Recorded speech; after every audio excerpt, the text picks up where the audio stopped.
Bienvenidos y bienvenidas a Internacionalistas, un informe de la Secretaría de Relaciones Internacionales del Partido Socialista a cargo de Estefanía Yacosa y Florencia Salgueiro.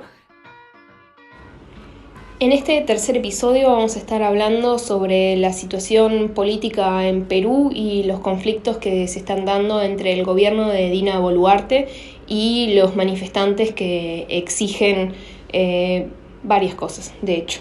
Bueno, hasta ahora, antes de la destitución de Pedro Castillo, la situación ya era bastante compleja, porque el Congreso y el presidente de Perú estaban enfrentados casi que por diseño de la constitución que venía del gobierno de Fujimori. Esta constitución es un híbrido entre presidencialismo y parlamentarismo, que lleva a una inestabilidad política constante, una multitud de partidos políticos ideológicamente débiles que hacen alianzas inesperadas y tienen el poder de tumbar al presidente. Muchos políticos además no son verdaderamente representativos, sino que buscan su propio beneficio y tienen prácticas clientelísticas.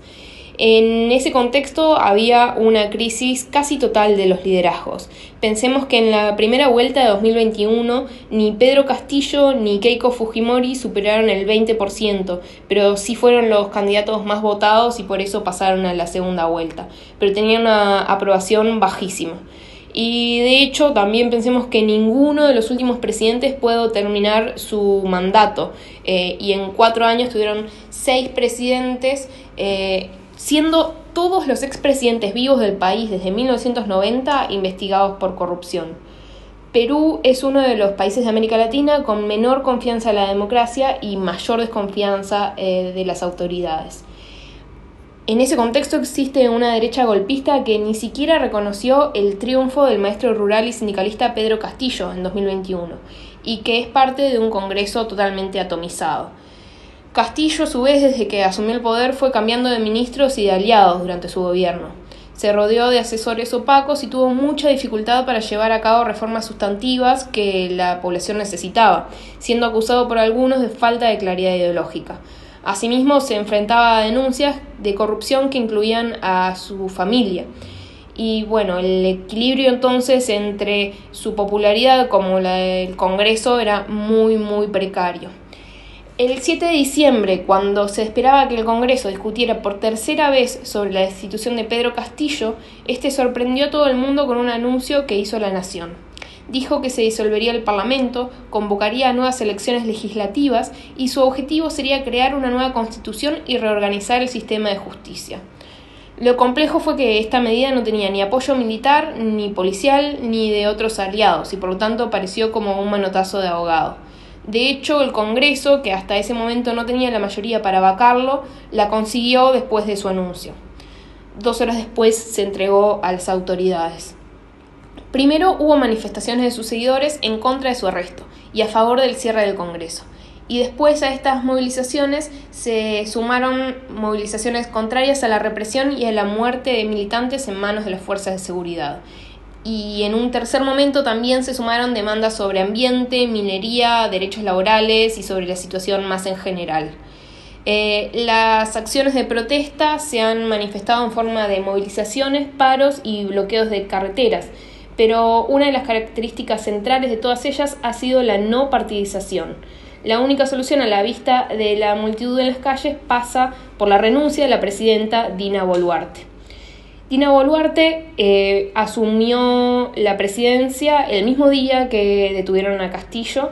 Es una abogada que en principio debería haber terminado el mandato de Castillo, que iba hasta 2026, pero rápidamente se encontró en la necesidad de adelantar las elecciones para el 2024.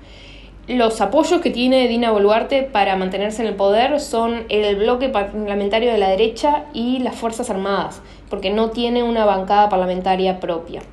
Hizo entonces un giro, porque abandonó a aquellos que habían votado a Castillo y a ella como vicepresidente y se acercó a la derecha. Esta presidenta ha tenido una gestión sumamente polémica, justamente por la represión de los manifestantes y también lo que en Perú llaman el terruqueo, que es una práctica para deshumanizar a los protestantes que tienen quejas legítimas, llamándolos terroristas. Por ejemplo, acusar a los manifestantes de ser parte de la secta del movimiento del Sendero Luminoso, de ser terroristas, subversivos, criminales o instigadores del caos. De hecho, Dina Boluarte dijo que eran grupos radicales que tienen una agenda política y económica basada en el narcotráfico, la minería ilegal y el contrabando. A todo esto sumémosle un poco de xenofobia y racismo. Esta represión también ha llevado, por ejemplo, a la aplicación de mucha violencia en la desocupación de la Universidad de San Marcos, en la que, derribaron las rejas del campus universitario armados de blindados, de bombas lacrimógenas y amparándose en el estado de emergencia. Esto fue porque en la universidad había refugiados ciudadanos que habían llegado hasta Lima para marchar en el centro histórico. Estas manifestaciones que se han dado desde ese momento están generando muchas pérdidas para el gobierno y hay regiones que son más afectadas que otras. El epicentro de estas protestas es el sur de Perú. ¿Qué pasa con el sur de Perú? Es la zona más geográficamente cercana a Bolivia, es el bastión de los políticos anti-establishment, donde Castillo contaba con la más amplia aprobación, y es ahí donde sobre todo los campesinos que ya estaban afectados por la sequía y por la situación económica empezaron a marchar, y ahí es donde se han dado la mayor parte de los muertos por la represión, con más de 60 muertos, de los cuales 19 fueron en la ciudad puneña de Juliaca. Dina Boluarte declaró el estado de excepción en casi todo el centro-sur de Perú, suprimiendo algunas garantías constitucionales y dándole más fuerza a las fuerzas de seguridad con un toque de queda. Mientras el 50% de la población peruana asegura sentirse identificado con estas protestas, un 46% las rechaza. Entonces, hoy en día el país está polarizado entre un grupo que está a favor del status quo y otro que está en contra de la élite. Por un lado, entonces, tenemos a las bancadas parlamentarias de la derecha, las fuerzas de seguridad, los grandes empresarios, los medios de comunicación tradicionales y las clases altas y medias limeñas, y por otro lado, diferentes grupos de la izquierda, movimientos de los pueblos originarios, la población rural perteneciente a los sectores socioeconómicos más bajos y el campesinado.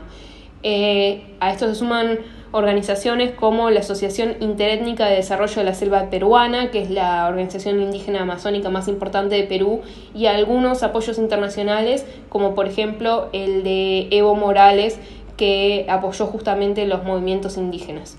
Lo que se pide son elecciones anticipadas, se está buscando tener elecciones anticipadas en 2023, y también una reforma de la Constitución, pensando en una asamblea constituyente para cambiar los mecanismos por los cuales se están tomando las decisiones hasta ahora.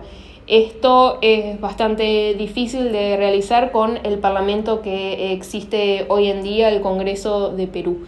Lo que sí es claro es que el gobierno tiene que cesar la represión violenta contra los manifestantes y respetar los compromisos de derechos humanos, parando de matar y golpear a manifestantes que tienen pedidos legítimos.